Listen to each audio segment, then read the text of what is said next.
Hey everybody, NW Order for Life here with Lord Marksman and Vanadis episode 2 review. Um, the episode starts off as it ended last time with Eleonora waiting in front of the castle entrance gate or whatever, and Tigre wants to leave and she doesn't let him, and because he's a prisoner and he needs to know his place and all things like that. And she threatens him that she'll kill him or whatever. But he notices she's not making a move, that she's just holding out his sword. So he's thinking to himself, is she giving me an opportunity to do something? Like is she giving me an opportunity to get out of here if I say the right thing? And what he comes up with is he asks her to lend her support, uh, to lend him support of her army, like for her army to assist him.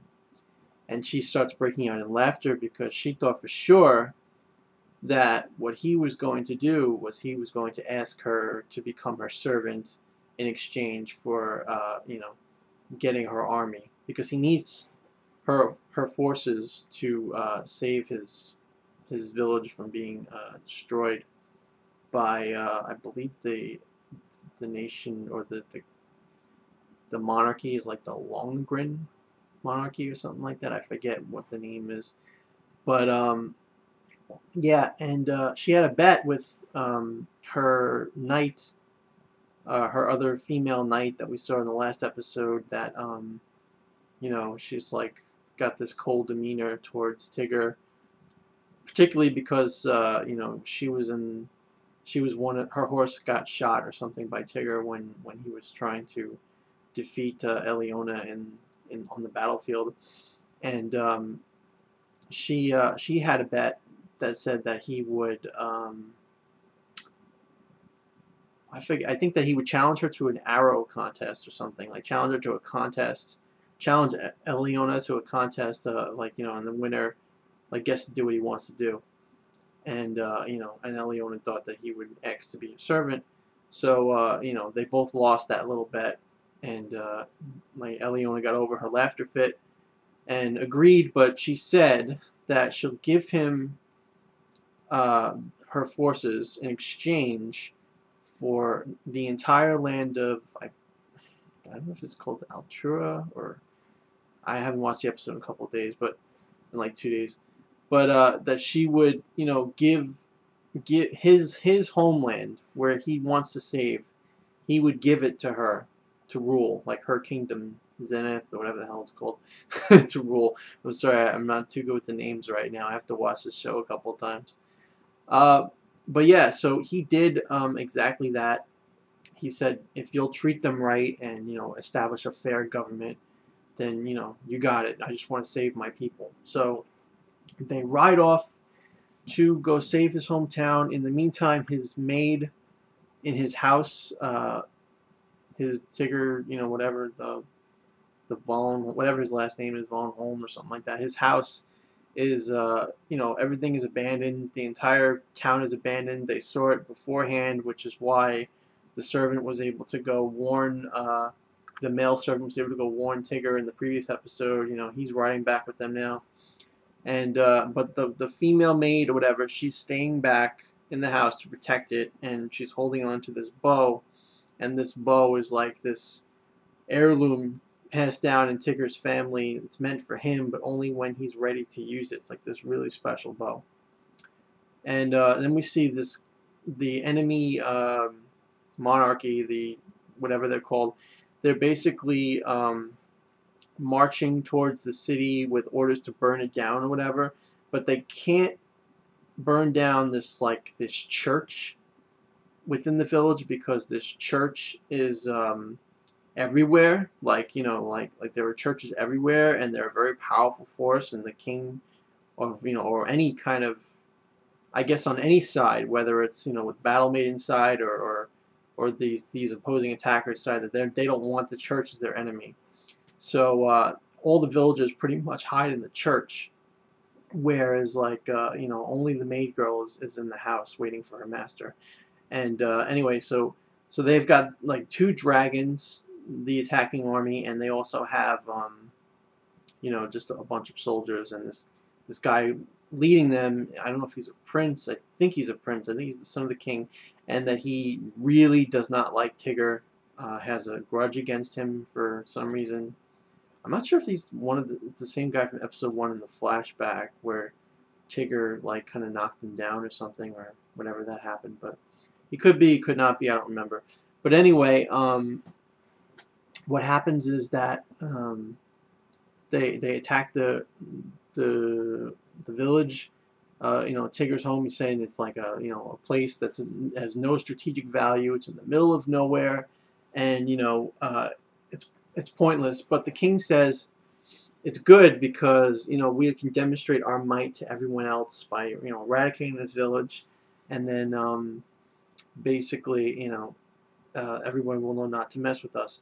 Don't use the dragons. Just leave the dragons outside the city, and just they're not used to the towns. They don't know what towns smell like, so they'll get confused. Don't let them get confused. Just stay out and use them as like an intimidation factor. And I want them to get used to you.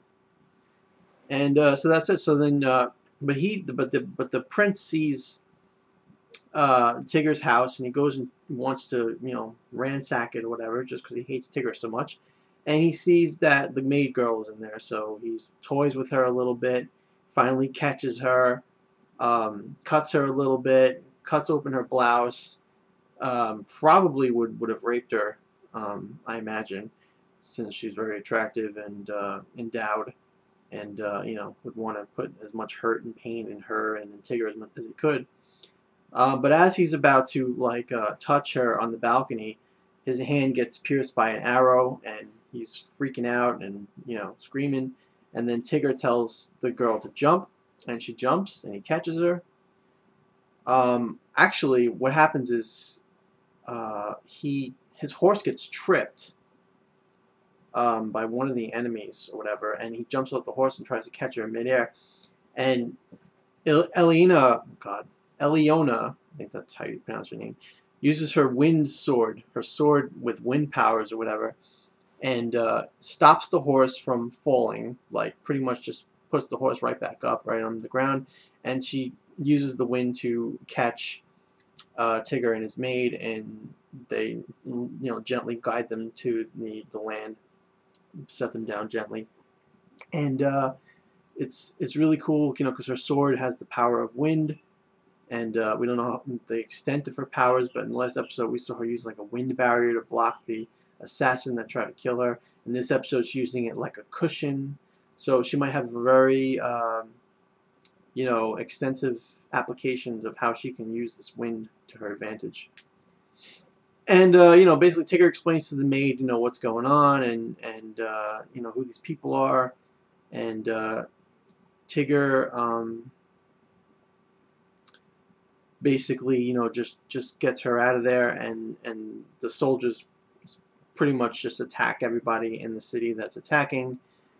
And the episode doesn't really end off with anybody's victory, I don't think. I think it ends off with to be continued kind of thing, like how will the fight go. I don't think they retreat. I think there's more in the next episode. I haven't seen it in like 2 days, so I probably should have watched it a little bit before recording, but I didn't. So in any case, it was a good episode. Plot has been advanced. Tigre and now his entire